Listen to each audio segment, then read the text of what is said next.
نبی پاک صلی اللہ علیہ وسلم نے ارشاد فرمایا، جب شعبان کی 15ویں رات آئے تو رات کو بیدار رہا کرو اور صبح کو روزہ رکھا کرو۔ تو جب حضور نے کہہ دیا بیدار رہو تو پھر کسی کو سونا نہیں چاہیے، بیدار رہنا چاہیے۔ اور بیداری کا مطلب یہ نہیں کہ وہ آدمی بس جاگتا رہے، اس کا مطلب یہ ہے کہ وہ اللہ اللہ کرے، درود پاک پڑھے، عبادت کرے، تلاوت کرے، ذکر فکر میں رہے۔ کچھ باتیں اس مقصد کے لیے کہ اس رات اللہ پاک نے اپنی رحمت کے دروازے کھولے ہیں، تو کچھ ایسی بات کی جائے جس سے دل نرم ہو جائے۔ دوستو، قرآن مجید کی 2 آیات میں نے پڑھی ہیں۔ اللہ کریم نے فرمایا، یا ایھا الذین آمنوا اتقوا اللہ حق تقاتہ، اے ایمان والو اللہ سے ڈرو اور اتنا ڈرو جتنا ڈرنے کا حق ہے۔ ڈرو اللہ پاک سے، اور جس طرح تم کسی سے ڈرتے ہو، ڈرنے کا حق ہوتا ہے، وہ حق ادا کرنے کی کوشش کرو۔ ہم میں سے بہت سارے لوگ ڈرتے ہیں کچھ لوگوں سے، اور جب وہ ڈر رہے ہوتے ہیں تو انہیں احساس ہوتا ہے۔ اللہ پاک نے ہمارا وہ احساس خود بیان کر دیا ہے۔ فرمایا، جب تم کسی سے ڈرتے ہو تو تمہیں اس کا احساس ہوتا ہے کہ تم کتنا ڈرتے ہو، تو پھر تم کوشش کرتے ہو کہ تم وہ کام نہ کرو جس سے وہ بگڑ جائے گا، ناراض ہو جائے گا۔ جو لوگ قانون سے ڈرتے ہیں وہ اشارہ نہیں توڑتے، کچھ بھی ہو جائے اشارہ نہیں توڑتے۔ انہیں پتہ ہے کہ یہاں اشارہ توڑیں گے تو الجھ جائیں گے، اور جہاں انہیں فکر نہ ہو کہ کوئی پوچھنے والا نہیں، وہاں ہم نے دیکھا ہے کہ لوگ اشارہ توڑ دیتے ہیں۔ اللہ تبارک و تعالیٰ نے موقع دیا، میں حرمین شریفین حاضر ہوا تو وہاں ایک روڈ دائری روڈ کہلاتا ہے۔ اس روڈ سے پیدل چلنے والے نہیں گزر سکتے۔ وہ کہتے ہیں جی اس روڈ سے پیدل والا نہ گزرے، ان کے لیے علیحدہ جگہ ہے۔ قانون یہ ہے کہ اگر کوئی پیدل آدمی وہاں سے گزرے اور اس کا ایکسیڈنٹ ہو جائے تو وہ حکومت یہ کہتی ہے کہ یہ کیوں یہاں سے گزرا تھا، لہٰذا کوئی مقدمہ نہیں ہو سکتا۔ وہاں ہم نے دیکھا ہے کہ لوگوں کو سڑک پہ پیر بھی نہیں رکھتے، کہتے ہیں مر گئے تو بنے گا کچھ نہیں۔ یہاں بھی بہت سارے ایسے معاملات ہوتے ہیں کہ جہاں انسان محسوس کرتا ہے کہ یہ بڑا میرے لیے نقصان ہو جائے گا، تو وہ ڈرتا ہے۔ ایک چھوٹی سی بات ہے کہ رات کو کوئی آدمی اپنا دروازہ کھلا رکھ کے نہیں سوتا، حالانکہ کوئی حرج نہیں، کبھی کھلا رہ بھی جاتا ہے، اور اگر کبھی رہ جائے تو جس کی ذمہ داری بند کرنے کی ہو اس کے ساتھ پھر جو رویہ ہوتا ہے گھر والوں کا، یہ خوف ہے ہمارا اندر کا، تو بڑی شدت کے ساتھ ہم اس شخص کو سخت سست کہتے ہیں، ڈانٹتے ہیں، کہتے ہیں تو نے خیال ہی نہیں کیا، جمع پونجی لٹ جاتی تو یہ خوف ہے، یہ ہمارا اندر کا یہ خوف ہے۔ آپ بازار میں جائیں تو درجنوں لوگوں نے گن مین بٹھائے ہوئے ہیں، ان کا دل نہیں کرتا کہ اضافی تنخواہ دی جائے، کیا مطلب ہے ایک آدمی کو اضافی پیسے دینے کا، لیکن وہاں آدمی بٹھایا جاتا ہے، اس کو تنخواہ دی جاتی ہے، اس کی روٹی کا بندوبست کیا جاتا ہے، اس کے سارے ضروریات زندگی کا خیال رکھا جاتا ہے، اور پس منظر یہ ہوتا ہے کہ ڈر لگتا ہے اگر یہ شخص نہ ہوا تو ہماری چوری ہو جائے گی۔ تو اللہ فرماتے ہیں کہ تو جہاں سے ڈرتا ہے تجھے پتا ہے، تو اس طرح کر کہ مجھ سے بھی اتنا ڈر جتنا ڈرنے کا حق ہے۔ یہ جھوٹ موٹ کا ڈراوا نہ پیدا کر کے اوہ اللہ معاف کرے جی، اچھا جناب بڑا ڈرتے ہیں آپ اللہ تعالیٰ سے، آپ نے تو کانوں کو ہاتھ لگائے، تو پھر آپ کیا کر رہے ہیں؟ اللہ معاف کرے جی میں تو بات نہیں کرتا، بس 2-4 آدمیوں کی پگڑی اچھالوں گا، اس سے زیادہ نہیں، ڈر لگتا ہے جی بات کرتے ہوئے، 15-20 آدمی بس میرے قابو آئے گا۔ یہ کس قسم کا ڈر ہے؟ ڈرنے کا حکم دیا، اور میرے رسول کریم سید عالم صلی اللہ تعالیٰ علیہ وآلہ وسلم نے ارشاد فرمایا کہ تو رب کریم سے دنیا میں ڈر جا جس طرح ڈرنے کا حق ہے۔ جب قیامت کا دن آئے گا تو اللہ تجھے ڈرائے گا نہیں بلکہ اپنی رحمت کی چھاؤں میں جنت میں داخل کر دے گا۔ یہاں ڈر، ایک جگہ تو اللہ نے فرمایا ڈرو، اور کچھ جگہوں پہ فرمایا کہ جو میرے علم والے بندے ہیں نا، جن کو میں نے علم دیا ہے، عالم ہیں، ان کے بارے میں فرمایا کہ ان کے دلوں میں میری خشیت ہے۔ انما یخشی اللہ من عبادہ العلماء، اللہ کے بندوں میں سے جو علم والے ہیں وہ اللہ کی خشیت رکھتے ہیں۔ قرآن نے ایک جگہ کہا ڈرو، خوف کا لفظ بھی استعمال کیا، وَلِمَنْ خَافَ مَقَامَ رَبِّهِ جَنَّتَانِ، خوف بھی ہے اور خشیت بھی ہے۔ ان دونوں کا معنی ایک ہی ہے، ڈرنا، خوف کا معنی بھی اور خشیت کا معنی بھی، ڈرنا۔ جب آپ علماء لغت کو پڑھیں گے، عربی ادب کو جاننے والے لوگوں کا مطالعہ کریں گے تو انہوں نے یہی لکھا ہے کہ ان دونوں کا معنی ڈرنا ہے۔ میری طرف دیکھیے، توجہ کریں، کچھ سمجھانے لگا ہوں، اس نقطے کو ضرور سمجھیے گا۔ خشیت کا معنی بھی ڈرنا ہے، خوف کا معنی بھی، لیکن جب صوفیاء کے پاس جائیں نا، صوفیاء جو قرآن و سنت کی روح کی تفسیر کرنے والے ہیں، تو وہ کہتے ہیں نہیں، خشیت اور خوف میں فرق ہے، خوف اور ہوتا ہے، خشیت صوفیاء اس کی تفسیر اور کرتے ہیں. وہ کہتے ہیں خوف بھی ہوتا ہے اور خشیت بھی ہوتی ہے, الگ الگ چیزیں ہیں, ایک نہیں. بڑی خوبصورت بات ہے, اگر آپ سمجھ گئے تو آپ کو فائدہ دے گی. صوفیاء یہ کہتے ہیں کہ بھائی خوف ہوتا ہے اپنے گناہوں کا, کہ میں نے یہ گناہ کیے ہیں, اگر اللہ نے مجھ سے پوچھا تو مجھے بڑا خوف آتا ہے, مار پڑے گی, یہ خوف ہے. پھر سمجھ لیں, ایک آدمی نے حرام کا مال اکٹھا کیا ہے زندگی میں, معاذ اللہ اس نے بڑے پاپ کیے, گناہ کیے, شراب پی, بدکاری کی, معاذ اللہ تعالیٰ ثم معاذ اللہ. اب اسے ڈر لگ رہا ہے کہ اللہ تبارک و تعالیٰ نے پوچھا تو میں کیا جواب دوں گا, یہ خوف ہے. اور خشیت یہ ہے کہ ایک آدمی سارا دن نماز پڑھتا ہے, روزہ رکھتا ہے, عبادت کرتا ہے, اللہ کو یاد کرتا ہے, پھر بھی ڈرتا ہے. یہ خشیت ہے, یہ خشیت ہے. جو گناہوں سے ڈرے وہ خوف ہے, اور جو رب کی ناراضگی سے ڈرے وہ خشیت ہے. جو کہ یار میرا رب کہیں ناراض نہ ہو جائے, میرا رب کہیں مجھ سے. بڑی خوبصورت مثال دی. میں نے اپنے صاحب سے پوچھا کہ حضور یہ مسئلہ کیا ہے, تو فرمانے لگے ایک بادشاہ نے ایک غریب کی بیٹی اسے پسند آ گئی تھی, تو اس نے عزت کے ساتھ اس سے شادی کر لی, رشتہ بھیج کے وقار کے ساتھ. بیٹی کا باپ اپنی بیٹی کے مقدر پر رشک کرنے لگا کہ میری بیٹی کو بادشاہ نے پسند کیا ہے, بادشاہ کے شہزادے نے رشتہ بھیج دیا ہے. شہزادہ بیاہ کے لے گیا بیٹی کو, 20 کنیزائیں نوکرانیاں اس عورت کی خدمت کرنے پہ لگی ہوئی ہیں, اس کا ہر حکم ماننے کو تیار ہے. لیکن وہ بی بی سویرے بھی رو پڑتی ہے اور شام کو بھی رو پڑتی ہے, وہ روتی رہتی ہے. اس سے کسی نے پوچھ لیا کہ بی بی تو روتی کیوں ہے, 20 کنیزائیں ہیں, گھر میں سکون ہے, ہر شے ہے, تو روتی کیوں ہے؟ تو وہ کہنے لگی اصل بات یہ ہے کہ جو کچھ مجھے ملا ہے میں اس کے قابل نہیں تھی, تو میں ڈرتی ہوں میرا سائیں کہیں ناراض نہ ہو جائے, وہ ناراض نہ ہو جائے, میں قابل نہیں تھی, میری اوقات نہیں تھی. یہ من آنم کے من دانم, میں جو ہوں اس کا مجھے پتا تو ہے. اس نے میری حیثیت سے, میری اوقات سے, میرے ظرف سے, میری محنت سے بڑا بڑھ کے مجھے عطا کر دیا. میری چونکہ اوقات سے زیادہ دے دیا تو میں ڈرتی ہوں وہ ناراض نہ ہو جائے, کہیں میری یہ کھیل, یہ جو میں نے گھونسلہ بنایا ہے, یہ کہیں میرا ٹوٹ نہ جائے. میرے بھائی, میرے رسول کریم سید عالم صلی اللہ علیہ وسلم کے امت کے اولیاء, صلحاء, صوفیاء, اتقیاء, صحابہ, اہل بیت, یہ لوگ جب روتے تھے تو یہ کوئی اس لیے نہیں روتے تھے کہ یہ آج دوپہر کو چینی میں ملاوٹ کر کے آئے ہیں تو اس لیے رو رہے ہیں رات کو. اس لیے نہیں روتے تھے کہ آج انہوں نے جو شکر بیچی ہے اس شکر کے اندر بورا ملایا ہوا تھا. اس لیے نہیں رو رہے کہ آج 10, 15, 20 لاکھ رشوت کا مال بینک میں جمع کر, اس لیے تھوڑی روتے تھے. یہ تو اس لیے روتے تھے کہ اللہ تو نے بڑا کچھ عطا کیا ہے, کہیں ہم سے ناراض نہ ہو جانا. یہ تو اس کی خشیت میں رو رہے تھے. حضرت داؤد طائی رحمت اللہ تعالی علیہ, حضرت امام جعفر صادق جو نبی پاک صلی اللہ علیہ وسلم کے نواسے, جناب داؤد طائی کی ملاقات ہوئی تو امام جعفر صادق حضور کے نواسے عرض کرنے لگے, داؤد طائی یار میری بخشش کی دعا کرنا, رب مجھے معاف کر دے. تو حضرت داؤد طائی رحمت اللہ علیہ فرمان لگے, امام صاحب آپ حضور کے نواسے ہیں, میں نے دعا کرنی ہے کہ آپ نے میرے لیے کرنی ہے. تو حضرت امام جعفر صادق رو پڑے, کہنے لگے یار تو نہیں کرنی ہے, اور اسی لیے تو تجھ سے دعا کرا رہا ہوں کہ کہیں ایسا نہ ہو نانا مصطفیٰ کی بارگاہ میں جاؤں تو وہ مجھے کہیں کہ میں کس طرح کا تھا, تو کس طرح کا بن کے آیا ہے. یہی تو دعا کرانی ہے کہ میرے لیے دعا کر. جو جتنا بڑا ہوتا تھا نا اتنی زیادہ خشیت ہوتی ہے. اور گناہگار کے تو اللہ تبارک و تعالیٰ بعضوں کا سزا دیتا ہے, آنسو سلب ہو جاتے ہیں. اس کو تو اپنے گناہوں پہ رونا ہی نہیں آتا. وہ تو روتا ہے بچہ نہ ہو تب روتا ہے, وہ تو روتا ہے پیسے نہ ہو تب روتا ہے, وہ تو اس وقت روتا ہے جب اس کا مال چلا جائے. اس کو تو بعضوں کا, گناہگار کو تو بعضوں کا سزا ملتی. اللہ فرماتے تو دنیا کے لیے روئے گا, میرے لیے نہیں رو سکتا. اور جو رب کریم کے بندے ہوتے ہیں انہیں اللہ کہتا ہے تو دنیا سے بے نیاز ہے, تیری آنکھ سے آنسو جب بھی ٹپکے یا میرے لیے ٹپکنا چاہیے یا محمد مصطفیٰ کے لیے ٹپکنا چاہیے.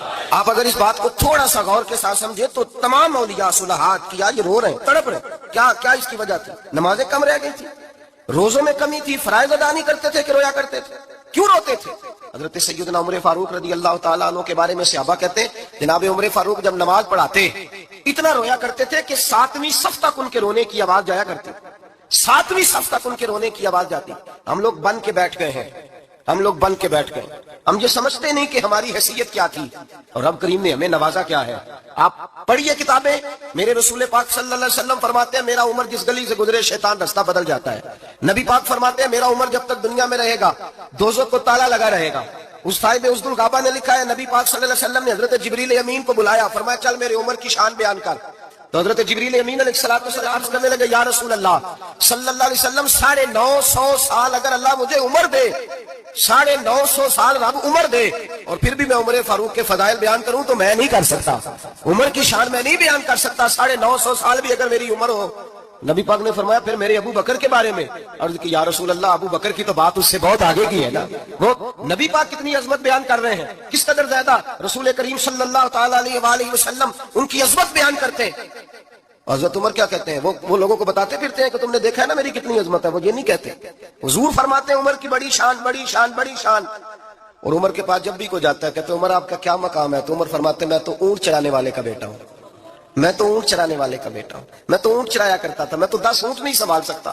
حضرت فاروق اعظم رضی اللہ تعالیٰ عنہ سے کو پوچھتے جناب عمر آپ کا کیا حال ہے، تو آپ فرماتے یہ تو میرے مقدر ہے کہ میری بہن نے قرآن سنایا تو میں در رسول تک پہنچ گیا، ورنہ مجھے پوچھنے والا کوئی نہ ہوتا۔ کبھی جناب علی المرتضیٰ کا بازو پکڑ کے کہتے ہیں علی تو نہ ہوتا تو عمر ہلاک ہو جاتا۔ بھائی حضور شانیں بیان کرتے ہیں، نبی پاک کہتے ہیں میرے ابو بکر نے احسانات کیے، بڑے احسانات کیے، میں نے سب کا بدلہ چکا دیا، ابو بکر کا نہیں چکایا، اللہ کی بارگاہ میں عرض کروں گا یا اللہ تو ہی اسے بدلے دے۔ اور جناب ابو بکر صدیق سے کوئی پوچھتا ہے ابو بکر آپ کا کیا حال ہے، تو ابو بکر صدیق فرماتے ہیں مجھ سے میرے اندر کا عالم نہ پوچھو، اگر قیامت کے دن اعلان ہوا نا کہ سارے لوگ بخشے گئے ایک باقی بچا ہے تو مجھے ڈر لگتا ہے کہ ابو بکر ہی بچ جائے گا جو نہیں بخشا جائے گا، مجھے ڈر آتا ہے۔ تو بھائی بن کے بیٹھ گئے لوگوں کو پوچھ کر کے دیکھیں، کہتے ہیں کیا پاپ کیا، کیا ہو گیا، خشیت سے کانپتی ہوئی روحیں، تڑپتے ہوئے میرے رسول پاک کے غلام، اولیاء اللہ صوفیاء کرام کے رونگٹے کھڑے ہیں رب کریم کے خوف سے، جو جتنا مالک کو جانتا ہے اتنا کانپ رہا ہے، اتنا ڈر رہا ہے، جس کی آنکھوں سے آنسو خشک ہے، مطلب یہ ہے یہ رب کو جانتا ہی نہیں، اسے کیا خبر اس کا جلال کتنا ہے، اسے کیا خبر اس کا عذاب کتنا ہے، تو کیا جانے ان بطش ربک لشدید، جب وہ پکڑتا ہے تو بڑا سخت پکڑتا ہے۔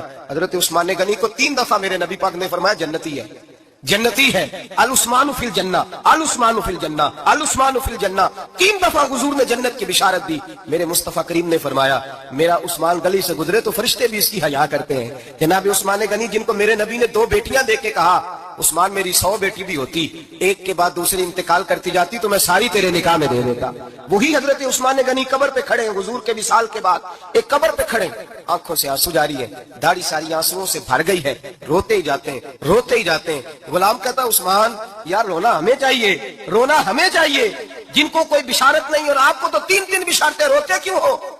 جناب عثمان غنی فرمانے لگے جس مصطفیٰ نے مجھے جنت کی بشارت دی اسی رسول نے فرمایا تھا قبر آخرت کی منزلوں میں سے پہلی منزل ہے، آخرت کی منزلوں میں سے پہلی منزل۔ سوچتا ہوں اگر رب کریم نے عثمان سے حساب پوچھ لیا حساب کیسے دینا ہے میرے مصطفیٰ کریم نے، یہ تو بات ہے نا جناب عمر کی، یہ تو بات ہے حضرت عمر کی، حضرت ابو بکر کی، جناب عثمان غنی کی۔